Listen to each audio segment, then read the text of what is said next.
भगवते वासुदेवाय. ओम नमो भगवते वासुदेवाय. श्रीमद भागवत महापुराण कथा ज्ञान यज्ञ.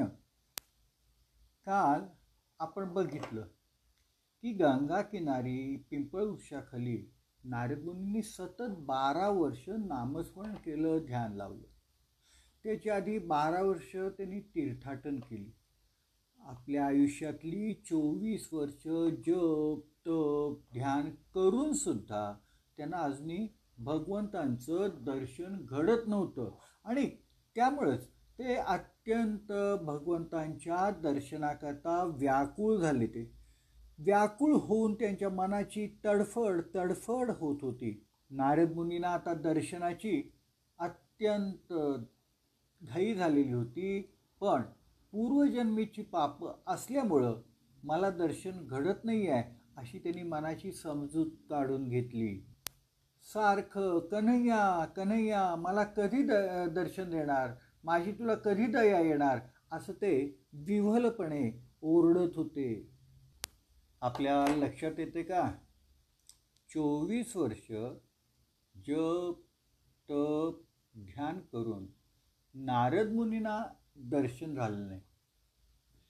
आपण रोज एखादी माळ ओढतो, 4 माळा ओढतो आणि आपण म्हणतो काय भगवंत अजूनही आमच्यावर काही कृपा करत नाही, आपल्याला संयम नाही आहे.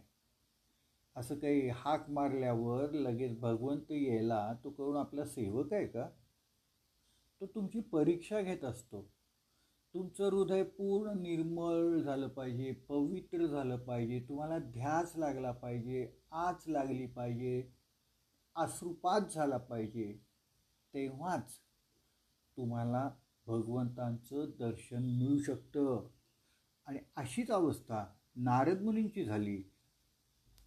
एक दिवस पिंपळ वृक्षाखाली बसून जप करत असताना यशोदानंदननं नारदांच्यावर कृपा केली.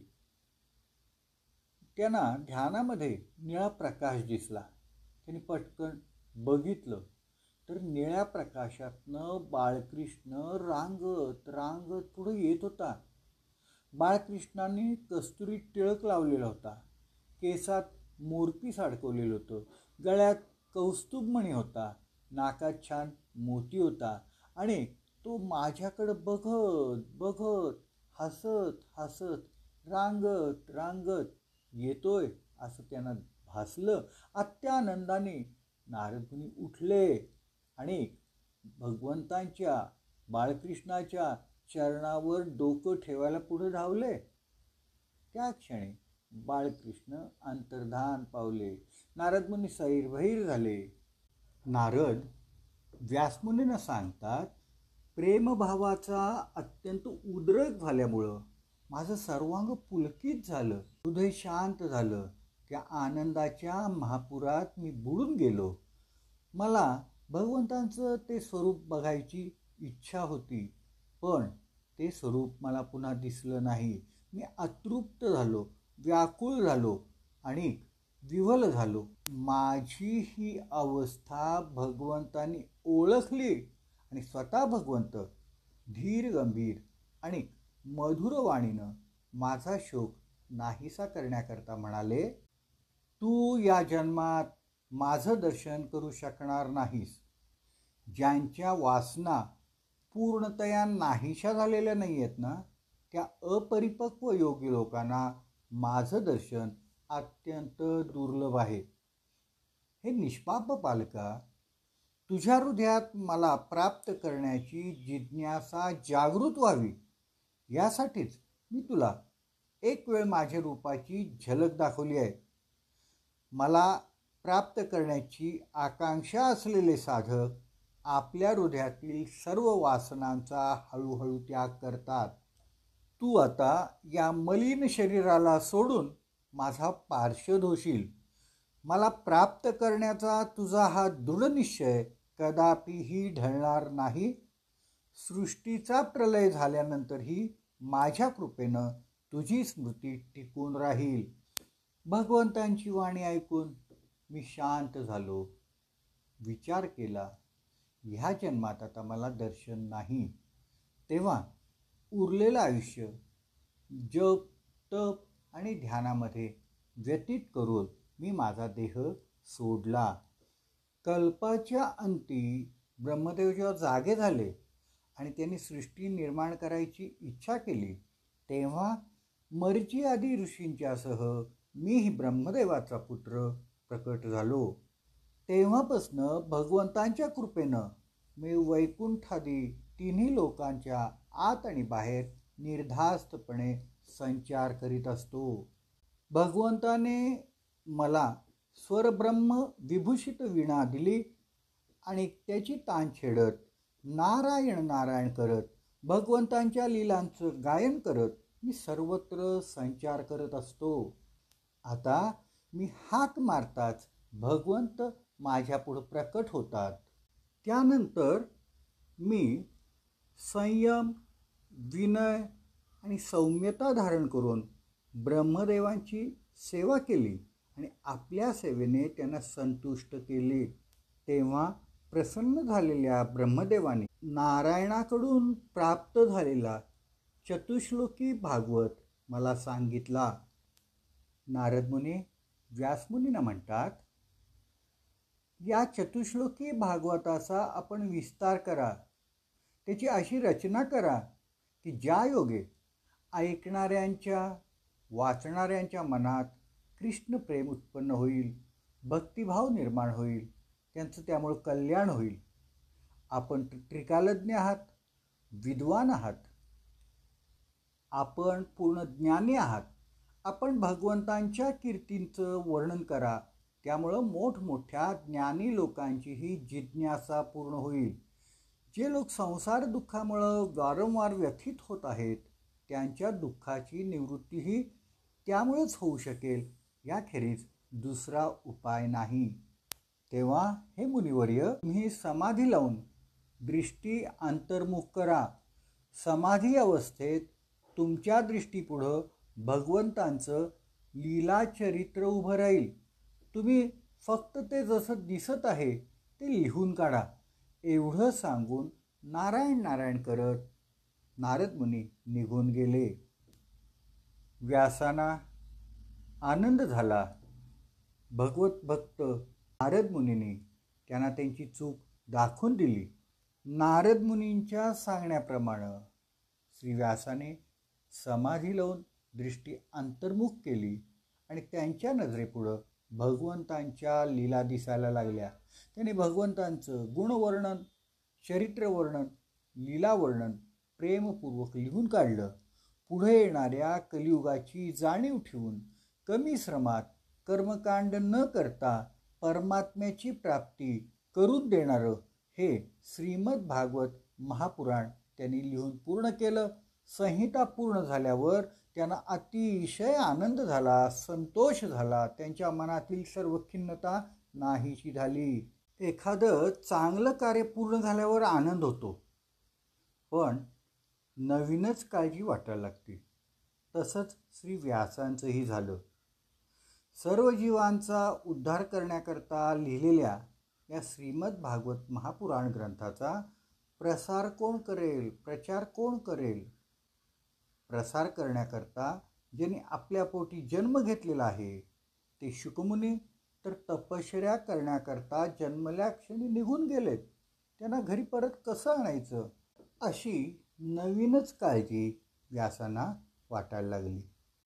व्यासांचे अनेक शिष्य रोज फळे फुले समिधा आणण्याकरता वनात जात. त्यांना हिंस्र प्राण्यांची भीती वाटत होती, म्हणून त्यांनी श्री व्यासांना त्यासंबंधी सांगितलं. तेव्हा व्यास म्हणाले, मी तुम्हाला 2 श्लोक शिकवतो. जेव्हा भीती वाटेल, जेव्हा हे हिंस्र प्राणी तुमच्यासमोर येतील, तेव्हा हे श्लोक जोरात म्हणा.